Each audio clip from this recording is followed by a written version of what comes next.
Bueno, buenas tardes a todos, a todas. Es un enorme gusto estar acá.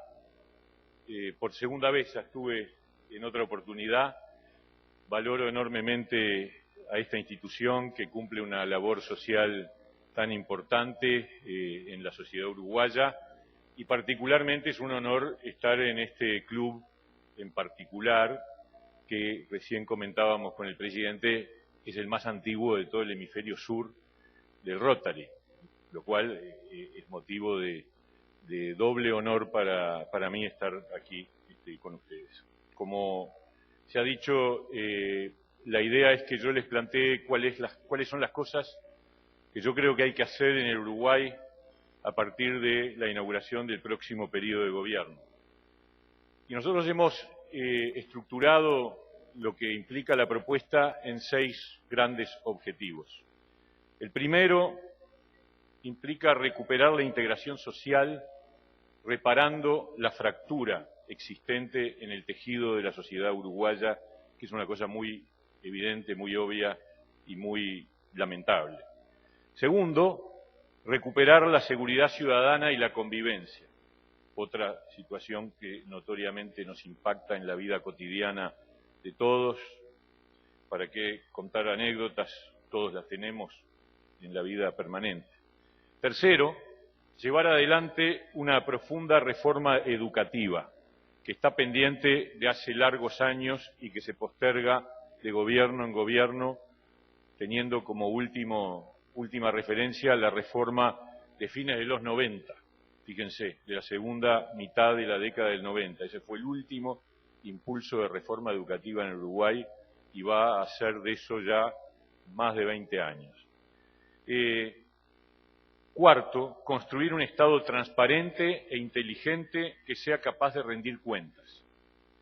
La famosa deuda pendiente de una reforma profunda del Estado para que se convierta, en vez de un obstáculo, en un motor para el crecimiento del país y de la economía. Quinto, generar estabilidad para recuperar el crecimiento y la competitividad, problema gravísimo que está afectando todo el aparato productivo uruguayo.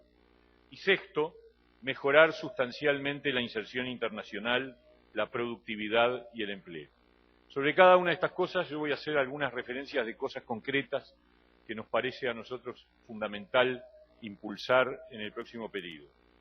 Con respecto a la reparación de la fractura social, nosotros creemos que es imprescindible una reestructura profunda del Ministerio de Desarrollo Social para transformar un cúmulo desarticulado, disperso de políticas, proyectos, programas, programitas, etcétera, transformarlo en una actividad estructurada en pocos y profundos programas que tienen que ver con concentrar recursos, porque sí creemos que es importante que el Estado cumpla con la función de atender a los más débiles y a los más vulnerables, pero lo debe hacer con un criterio promocional.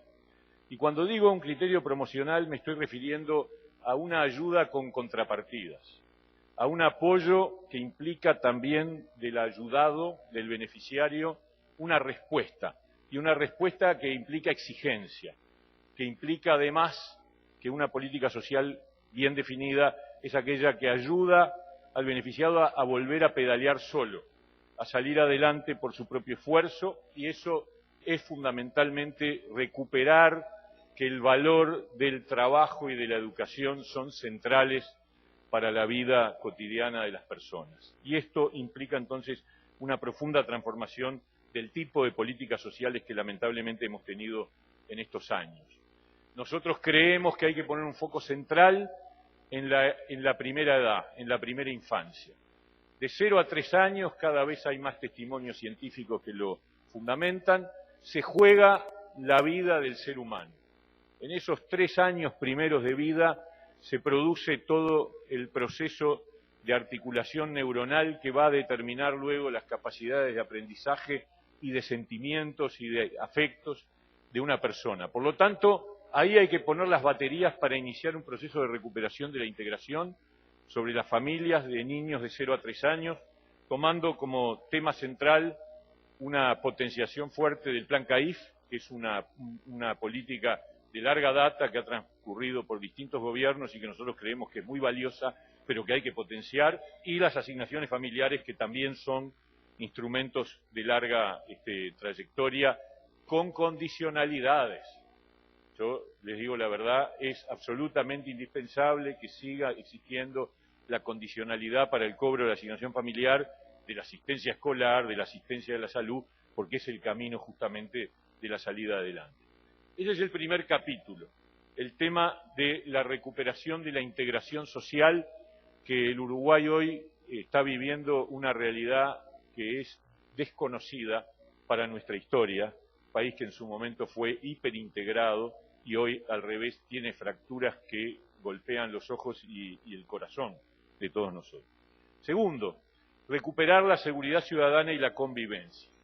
Nosotros centramos este tema en una medida principal que afortunadamente, digo con certeza, está presente ya en todos los candidatos, incluido el candidato de gobierno, que es: hay que volver a ocupar el territorio. La policía tiene que volver a fortalecerse en las comisarías y en los barrios. Es un abandono, un desmantelamiento de las comisarías. Nuestra opinión es que esa es la causa profunda que ha llevado a este descontrol y a esta pérdida de seguridad, en la medida que la delincuencia anida en los barrios, se organiza en los barrios, crece en los barrios, y particularmente cuando la comisaría se ha convertido en un objeto de decoración, donde apenas hay un funcionario para escribir los partes, y se han concentrado los recursos policiales, el armamento, la tecnología, en el caso de Montevideo, en 4 búnkers, en donde está todo guardado, están los patrulleros, y desde allí se sale a tratar de atacar la delincuencia en un esfuerzo que es notoriamente insatisfactorio, tardío, demora efectivamente en llegar. Por lo tanto, acá la medida principal es esa, es la recuperación del territorio, es la recuperación de la relación de la policía con los vecinos, la policía conociendo dónde están las bocas de pasta base y actuando sobre ellas, la policía conociendo dónde están los reducidores, dónde se producen las organizaciones criminales y desmontándolas. Y eso no se resuelve yendo una vez, como estos operativos Mirador, que van, desmontan y regresan. Yo me he tomado el trabajo de contar cuántas veces se desbarataron los chingas. 4 veces. 4. O sea que eso prueba hasta qué punto es ineficiente e inconducente ir con un operativo, desbaratar una organización criminal en el barrio y se retiran. Y bueno, se retiran y vuelven a organizarse. Y así 4 veces. Ahí está la prueba más total, más completa, de que esto tiene que cambiar de otra manera, de manera sustancial, que es la recuperación de la policía en los barrios. Y lo otro es reformar el sistema penitenciario, que nos da vergüenza. La verdad, la situación en que se encuentran las cárceles es penosa, y esto implica una transformación fundamental, porque nuestros índices de reincidencia están en el entorno del 60 al 70%, cuando en los países que funcionan razonablemente bien están por debajo del 30%. O sea que es el doble de lo que ocurre en cualquier país que tenga un sistema penitenciario razonablemente funcionando bien. Y esto implica montar unidades penitenciarias de menor tamaño que permitan la clasificación de las personas privadas de libertad por niveles de rehabilitabilidad para poder cumplir efectivamente con la tarea de rehabilitación. Implica sacar al Instituto Nacional de Rehabilitación de la órbita del Ministerio del Interior y convertirlo en un servicio descentralizado, con personal capacitado, por supuesto, bien armado, bien provisto para mantener el orden, pero al mismo tiempo con capacidades para rehabilitar. Y esto implica también preparar el egreso, es decir, no se puede largar a una persona que estuvo privada de libertad durante años de golpe de un día para el otro con una mochilita y 200 pesos, porque es asegurar la reincidencia o convertirse en una persona más en situación de calle, que como ustedes habrán visto es una de las causas principales del último censo de personas en situación de calle. Más de la mitad son expresos. y por otro lado, más de la mitad son adictos. Y si sumamos adictos más expresos, son casi todos. Entonces acá tenemos otro problema, no lo dije, pero creo que en el Ministerio de Desarrollo Social hay que montar un gran programa dirigido a los adictos, que es otro gran ausente de las políticas de Estado uruguayas. Yo he visto cantidad de familias desesperadas porque no saben qué hacer con una persona en situación de adicción y el Estado no les da una respuesta real, cabal, verdadera. O sea que, segundo, recuperar la seguridad ciudadana y la convivencia sobre la base de dos patas, el tema de las comisarías y la reforma penitenciaria. Con respecto al tercer punto, una profunda y urgente reforma educativa. Estamos necesitando una absoluta transformación educativa en todos los planos, desde el institucional, donde nosotros creemos que hay que pasar con claridad a una conducción institucional mucho más unificada. La educación está hoy dirigida por 17 personas, los 5 del CODICEM más 3 de 4 consejos desconcentrados, con un nivel de feudalización, de compartimentación que es contrario a lo que debe ser un sistema educativo fluido, un sistema educativo constante. Nosotros creemos que hay que ir a un esquema en donde haya un trayecto educativo desde el preescolar hasta el final del ciclo básico, es decir, desde 4 años a 15, y ahí construimos el corredor de la integración, con un programa de primera infancia potente para los niños de 0 a 3, y luego un sistema educativo que funcione realmente con capacidad de retención y que evite la deserción y que genere aprendizajes acompasados con los tiempos que corren. Haces un tubo de reintegración social que arranca con el nacimiento y culmina en la salida del sistema educativo al culminar la enseñanza media. Ese es el gran desafío y es el camino para la recuperación de la integración en un sentido más profundo del término. Eso implica centros educativos de otras características. Los centros educativos tienen que ser verdaderas comunidades educativas.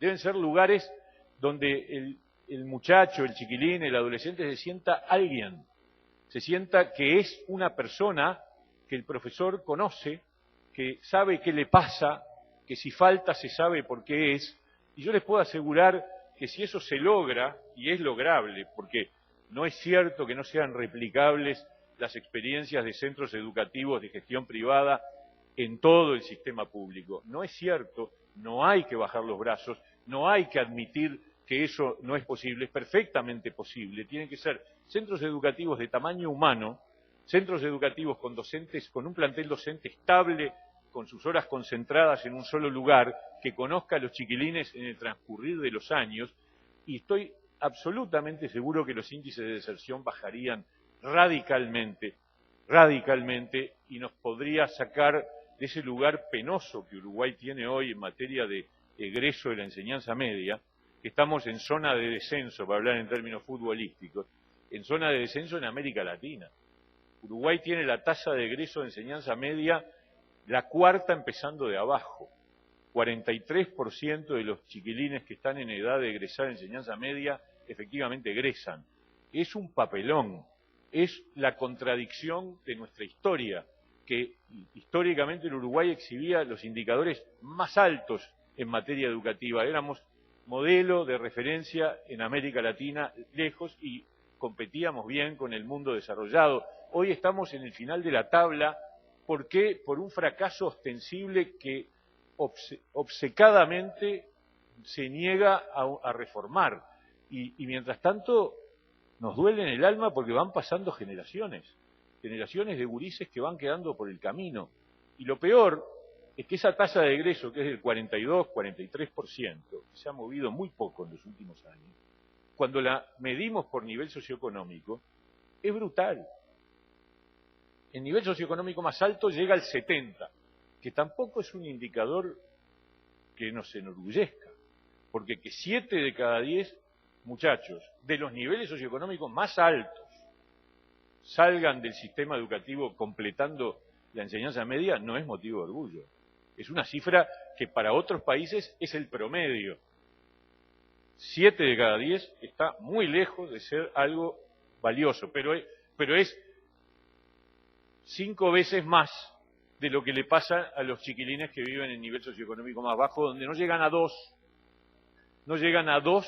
los gurises que terminan secundaria o enseñanza media entre los que viven en nivel socioeconómico más bajo. Entonces, estamos en una emergencia educativa, es una tragedia, decía compañero nuestro, Pepe Rila, es una tragedia la educación. Y no se toma conciencia de eso, porque por supuesto que hay problemas más graves y acuciantes hoy inmediatos, que son el empleo y la inseguridad, que son muy graves, y el problema de la competitividad del mundo empresarial. Pero la educación es el problema de fondo, subterráneo, más profundo y más grave, que hay que resolver con urgencia. Eso implica ir a un sistema de elección de horas que permita que los docentes más calificados le den clase a los gurises con más problemas, y no como ocurre en Uruguay, que es al revés, con lo cual expande el nivel de inequidad. O sea, hay que hacer una transformación total del sistema educativo, porque además hay que cambiar los contenidos de los aprendizajes. Las cosas que se enseñan hoy, en muchos grados, están de modé, están fuera del tiempo, no son del siglo XXI. Y nosotros creemos que es absolutamente indispensable ir a un sistema de educación por competencias, salir del asignaturismo y entrar en un modelo más moderno que prepare a los chiquilines para lo que corresponde, que es para tener éxito en su vida adulta con una inserción laboral exitosa. Ese es el gran objetivo de un sistema educativo en cualquier parte del mundo, y tiene que ser acá también. Y para eso tiene que haber comunidades educativas estables. Entrando en el área económica, nosotros decíamos, cuarto objetivo, Estado transparente e inteligente que rinda cuentas. Cada una de esas palabras tiene una significación relevante. Nosotros queremos esquivar el debate sobre Estado grande, Estado chico. El Estado tiene que funcionar bien, tiene que estar al servicio de la sociedad, y tiene que ser transparente, tiene que ser inteligente, y tiene que tener un sistema de rendición de cuentas muy potente que permita evaluar si los programas funcionan y cambiarlos cuando no funcionan. Esto es lo opuesto de lo que tenemos hoy en materia de situación del Estado. La reforma del Estado famosa sigue como asignatura pendiente en nuestro país, y ahí, modestamente, nosotros tenemos al mejor, que es Conrado Ramos, que es el especialista mayor en materia de reforma del Estado y que ha redactado además este capítulo de nuestro programa. ¿Qué hay que hacer? Por supuesto, hay que poner la lupa en cada oficina, en cada unidad ejecutora, en cada organismo público, y actuar quirúrgicamente reduciendo los gastos superfluos, los gastos indebidos, los gastos inútiles, los gastos prescindibles, los despilfarros, y actuar con firmeza, cortando y recortando gastos que resultan parte de lo que hace al Estado ineficiente. Por supuesto que hay que reducir sustancialmente los cargos de confianza en el Estado. Acá ha habido una inflación de cargos de confianza escandalosa. En cada rendición de cuentas, en cada mensaje presupuestal, se crearon cargos de confianza que llegan a ser hoy alrededor de 2.000. 2.000 cargos de confianza. No estoy hablando de funcionarios públicos, estoy hablando de los que entran por decisión propia del jerarca y ocupan un cargo. Fíjense los ministros. Los ministros desde el 2010 tienen derecho a nombrar adscriptos. ¿Qué son los adscriptos? Personal de confianza. ¿Qué criterio tienen para nombrarlos? El que se les cante. ¿Cuánto duran? Mientras dura el ministro, o si el ministro los quiere cambiar. Hay ministros que tienen más de 10 adscriptos. 10 adscriptos. Estoy hablando además del subsecretario, que es de confianza, del director general, que es de confianza, y de los directores de unidades ejecutoras, que son todos de confianza. O sea, son 10, o 5, o 7, o 8, creo que hay cerca de 100 en total en el gabinete actual, que son adscriptos. Bueno, ahí ven claro un lugar donde esto no da para más, porque todo eso es parte del engrosamiento de un Estado ineficiente que no tiene ningún sentido que ocurra. Hay que aumentar el contralor sobre la actividad estatal. Y en ese sentido nosotros estamos muy convencidos de que tenemos que terminar con la parodia de un tribunal de cuentas que controla pero no es obedecido. Es de perogrullo que yo tenga que decir esto, pero es increíble, pero ha sido así décadas y décadas en el Estado uruguayo. El Tribunal de Cuentas cumple su función. Yo tengo que decir, es un cuerpo técnico de primer nivel y hace su trabajo y observa gastos que son muchas veces irregulares, a veces incluso ilegales, y emite sus observaciones. ¿Qué pasa con las observaciones? Nada. El jerarca reitera el gasto y sigue adelante. Yo sé que plantear el efecto suspensivo sobre todas las observaciones sería trancar el funcionamiento del Estado, pero seleccionar que ciertos actos con trascendencia patrimonial relevante sí tengan efecto suspensivo es absolutamente indispensable, porque después las cuentas las terminamos pagando los ciudadanos. Entonces, si el Tribunal de Cuentas observa una licitación de $800.000, no puede ser que el jerarca resuelva seguir para adelante y no levantar la observación por la manera correcta, que es haciéndose cargo de la observación y corrigiendo.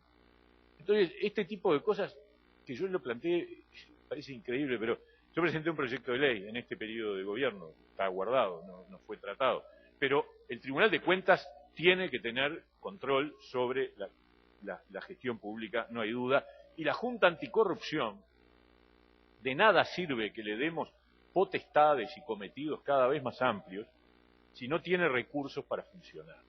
No tiene plata y no tiene gente. Entonces, es como un saludo a la bandera. Bueno, no, hay que darle fondos a la Junta Anticorrupción para que haga lo que tiene que hacer. Ahora se le ha otorgado la posibilidad de abrir declaraciones juradas de un porcentaje aleatoriamente, de un porcentaje de funcionarios públicos, y estudiar la evolución de las declaraciones patrimoniales para ver si hay situaciones que deban ser investigadas. Bueno, no tiene funcionarios para hacer eso. Hay que darle la capacidad de control. El quinto objetivo, estabilidad para el crecimiento y la competitividad. Hay que operar con una drástica y urgente reducción del déficit fiscal. Acá tenemos un problema muy serio. El Estado uruguayo tiene un desbalance creciente. Se nos dijo al comienzo del periodo, cuando el país tenía un déficit fiscal de 3.5% de déficit, que era muy alto, y que al final del periodo el objetivo presupuestal era el 2,5% y nos vamos con el 5%, o sea, el doble. Entonces acá hay que hacer un correctivo de las cuentas públicas porque no están estamos en una situación insostenible. Y eso implica, sin duda, operar sobre el gasto, porque también tenemos un grave problema, que es el problema de que la capacidad contributiva del sector empresarial y de los hogares está en el límite. Lo ha dicho el ministro de Economía, no lo digo yo solamente, lo ha dicho el ministro de Economía. Por lo tanto, el camino son dos caminos. Uno, una reducción potente del gasto, que implica revisar también, una cosa que no dije, pero que importa, el aparato estatal paralelo, que es enorme y que tiene que ver con infinidad de personas jurídicas de derecho privado, en donde hay muchísimas personas contratadas, y de repente nos encontramos que una de las subsidiarias de ANCAP, que estaba fundida, se dedicaba a fabricar perfumes y repelentes, y perdía plata. Bueno, esa la cerraron finalmente, pero hoy, por ejemplo, en ANCAP, la división cementos pierde $10 millones por año hace 15 años. ¿Qué sentido tiene que el Estado produzca cemento? ¿Qué sentido tiene? ¿Es un área estratégica para el país que el Estado produzca cemento? Generando un mercado donde, como funciona muy mal, ineficientemente, las empresas privadas que compiten con ANCAP ganan mucha plata porque tienen al actor principal con un nivel de ineficiencia absurdo. Entonces, esto hay que hacerlo en muchos lados del Estado para lograr redimensionar el gasto público. Pero además tenemos que tomar decisiones con respecto, a asumir que el tipo de cambio vaya fluctuando de una manera tal que se vaya reduciendo el atraso cambiario. Estos son los caminos que nosotros entendemos y operar sobre las tarifas públicas. Las tarifas públicas tienen que ser mucho más competitivas. Y acá lo que yo voy a plantear puede ser contradictorio con el tema del déficit, pero es necesario. Hay que bajar el precio del gasoil al precio de paridad de importación y hay que bajar la tarifa de energía eléctrica. Eso implica una pérdida de recaudación, sí, en el primer paso. Pero si la teoría es correcta y eso genera el dínamo del desarrollo productivo, eso va a compensarse de manera inmediata con lo que va a ser un aumento del consumo, una reactivación y el empleo. Entonces, por ahí van, me queda decirles también que hay que profesionalizar las empresas públicas, que no puede ser que las empresas públicas sigan siendo plataformas de lanzamiento de candidatos, que no puede ser que haya directores que lo que están pensando es que cuando falte un año para las elecciones renuncian para lanzarse otra vez a la arena política y por lo tanto piensan esos 4 años en términos de cálculo político. No, tiene que haber gente profesional al frente de las empresas públicas. Hay que prohibir que aquellos que ocupan cargos en el directorio de empresas públicas sean candidatos en el siguiente periodo electoral. O sea, hay que extender la regla del BPS a todos los entes autónomos, de manera tal de que el que entra en un directorio de una empresa pública sabe que no es un lugar por el cual va a hacer luego carrera electoral. Que sea de confianza política, sí, pero no para una carrera electoral. Y hay que separar los campos. Tiene que haber un poder regulador ajeno al poder ejecutivo, con autonomía, no en presidencia de la República, un ente regulador que controle los mercados en donde participan los actores públicos, de manera tal de dar garantías de transparencia. Y hay que poner en el mercado de valores una parte de su capital accionario para transparentar más aún el funcionamiento de las empresas públicas. Que coticen en bolsa para nosotros es un elemento que ayuda a que esas empresas tengan un comportamiento mucho más estricto y mucho más exigente con ellas mismas, que en definitiva es con el país, porque las empresas públicas no son un fin en sí mismo, están al servicio de la sociedad y debemos terminar con la práctica de que las tarifas sean una forma encubierta de tributación, es decir, que por la vía de los aumentos de tarifas lo que se hace es ingresar fondos al Estado de manera encubierta. El último punto, inserción internacional, productividad y empleo. Este es un capítulo muy importante. Para nosotros hay que abrir el país al mundo de una vez por todas. Se dijo en el periodo pasado, el canciller, en el momento que asumió el cargo, dijo públicamente que estaba dispuesto a dar un gran impulso a una política de apertura comercial, pero la montaña parió un ratón. Transcurridos 5 años, los avances en materia de apertura comercial son minúsculos, minúsculos. Y no me estoy rifando el acuerdo Unión Europea-Mercosur, que vamos a ver en qué termina, porque está con problemas serios, y ni hablar con nuestros socios regionales. Pero hay que aprovechar este lío que está creciendo en la incompatibilidad política de los socios regionales y la crisis argentina y los problemas que tiene Brasil. Hay que convertirlo en una gran oportunidad para que el Uruguay salga a buscar acuerdos comerciales con terceros países de manera agresiva y veloz. Hay que traducir eso en acuerdos porque eso implica trasladar costos y mejorar la competitividad del país a costa del país de destino. Es decir, si nosotros hacemos acuerdos comerciales, bajan los aranceles y por lo tanto aumenta nuestra competitividad. Por lo tanto, ese es un gran objetivo que nosotros hemos planteado, ya lo planteábamos hace 5 años, era parte de nuestra plataforma programática y sigue siendo porque está pendiente. Fíjense que aprobar un pequeño acuerdo de libre comercio con Chile en el área de servicios nos llevó 2 años y medio de tramitación parlamentaria porque la bancada del partido de gobierno no se ponía de acuerdo en votarlo. Y era mínimo, no movía la aguja en materia de apertura comercial. Yo digo, hay que abrir el comercio con todos los grandes actores internacionales, con la Alianza del Pacífico, con el sudeste asiático, con China, con la India. Hay que tener un país, porque este país es de vocación exportadora. Si nosotros producimos para el exterior, si es un mercado diminuto, la clave del crecimiento es la venta al exterior y eso implica generar las mejores condiciones posibles. Hay que modernizar las relaciones laborales, eso significa avanzar hacia formas más maduras de negociación. Nosotros estamos a favor de la negociación colectiva, estamos a favor de los consejos de salarios, pero hay que darle una mayor flexibilidad, hay que darle la garantía de un gobierno que sea neutral, que sea árbitro y no que sea visto como un sumador, una suma de una de las partes. No se puede correr el Estado como un 2-1 con respecto a uno de los actores.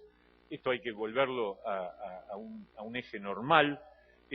Y hay que desarrollar medidas dirigidas a las micro y pequeñas empresas de manera específica. Hay un tema de competitividad global que tiene que ver con el aparato productivo, pero también hay un problema de competitividad específico que está relacionado con las reglas de juego tributarias y laborales de las micro y pequeñas empresas.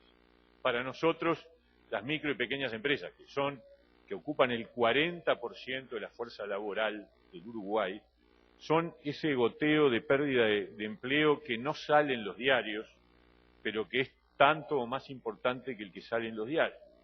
Los diarios sale cuando una empresa cierra y manda seguro de paro, o manda seguro de paro 100, 120. Pero lo que no sale es cada día cuántos dueños de un pequeño negocio, de un pequeño comercio, de un taller, de un kiosco, de una tienda, de un almacén, cierran, convirtiéndose en desocupados ellos mismos, o reducen personal porque no les dan los números.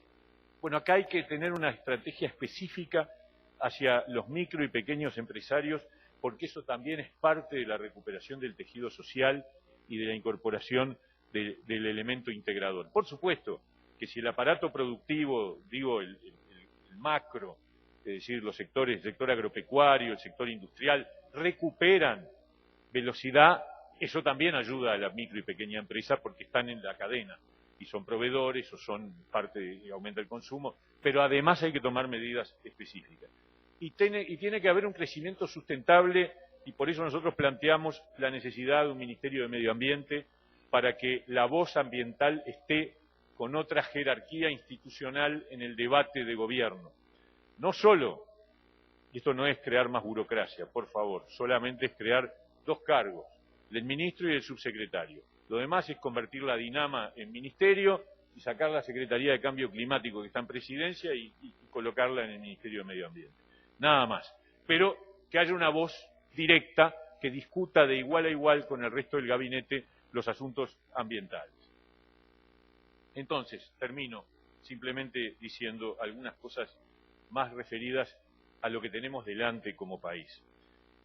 Yo creo que el Uruguay se enfrenta a un debate final en donde el primer eje divisorio es entre continuidad y cambio, y nosotros, como se podrán imaginar por lo que acabo de señalar, nos sentimos parte de ese cambio.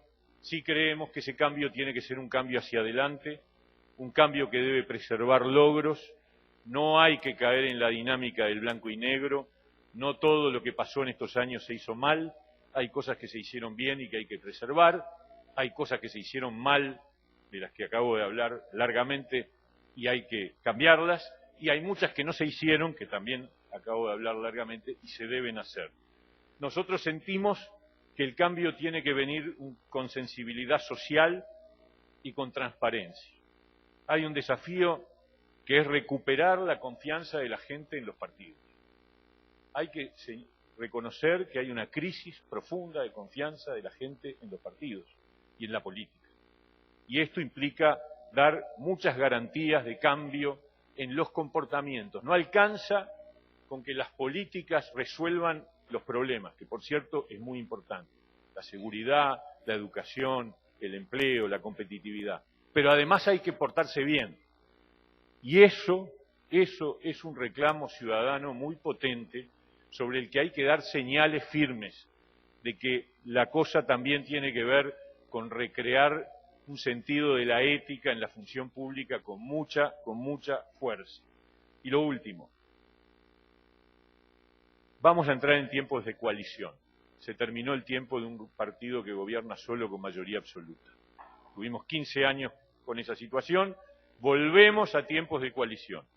Y el país además va a inaugurar o a reinaugurar un tiempo de coalición en momentos de dificultad, con desafíos muy exigentes. Por lo tanto, es muy importante que esa coalición sea estable y que los socios sean confiables, que los socios sean aquellos que están dispuestos a acordar por propuestas, por ideas y por principios, porque si no las coaliciones se vuelven una tortura, si no terminan de rehenes, de acuerdos particularistas, de negociaciones por cargos, de acuerdos vaya a saber por qué cosas, y yo lo viví, yo fui diputado en la época de la crisis del 2002, y a veces había votaciones que se demoraban porque había que arreglar algún asunto particular de algún legislador. Entonces, es muy importante que los socios sean confiables y sean estables. Termino con una referencia anecdótica del 2002. En el fin de semana aquel, con los bancos cerrados, nosotros recién habíamos nacido como partido y había que votar una ley express para que pudieran abrir los bancos, cuando teníamos que autorizar que viniera la plata de Estados Unidos. Y el sábado se votó en el Senado y el domingo se votaban diputados. Blancos y colorados solos, sumados, eran el 55% y por lo tanto los votos estaban. Y el Frente votaba en contra. Y cuando nos tocó a nosotros, Iván Posada habló en nombre nuestro y dijo, con los votos de blancos y colorados alcanza para que esta ley se vote. Los votos del Partido Independiente no son necesarios, pero están, porque nosotros sentimos que el país necesita una señal de firmeza y de garantía institucional. Y votamos. Y votamos porque así entendemos nosotros, y es nuestra marca de fábrica, la responsabilidad política para enfrentar los desafíos que tiene el país. Por eso decimos, en tiempos de coalición, es importante que los socios sean confiables. Gracias.